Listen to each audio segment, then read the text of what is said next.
अस्सलामुअलैकुम, मैं हूं मनाहिल मुदस्सिर और आज मैं आपके लिए एक ज़बरदस्त और न्यू वीडियो लेकर आई हूं कि जब बच्चों के स्कूल ओपन हो जाते हैं तो वो कितना खुशी का इजहार करते हैं और उन्हें स्कूल में ज़्यादातर मज़ा आता है और स्कूल घर में बैठ के बहुत ज़्यादा बोर हो जाते हैं। आज मैं लाई हूँ आपके लिए स्कूल जब बच्चों के खुल जाते हैं उनका पैगाम।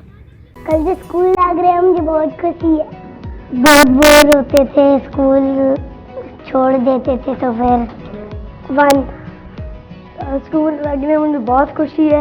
हमारी पढ़ाई रुक गई थी, अब हमारी पढ़ाई हम करेंगे।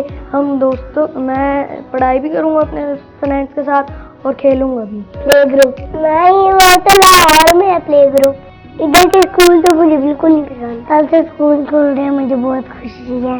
कल से पहले हम जब घर होते थे हम बहुत बोर हो जाते थे। अब स्कूल खुल रहे हैं, मुझे बहुत खुशी है। अब हम आराम से पढ़ भी सकते हैं और मैं अपनी फ्रेंड्स के साथ खेल भी सकती हूँ और पढ़ भी सकती हूँ। स्कूल लग रहे हैं, मुझे बहुत खुशी है। मैं खेलूंगा भी अपने फ्रेंड्स के साथ और पढ़ाई भी करूंगा। और ना स्कूल में हम फ्रेंड्स के साथ भी खेलते थे और फिर फ्रेंड्स के साथ पढ़ाई भी करते थे।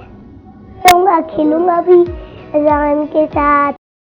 जैसे कि आपने वीडियो देखी, आपको वो वीडियो कैसी लगी और बच्चों का पैगाम कैसा लगा, और बच्चों के पैगाम को ज़रूर देखें और मेरे YouTube चैनल को सब्सक्राइब करें, मेरी आवाज़। Thank you so much. अल्लाह हाफ़िज़।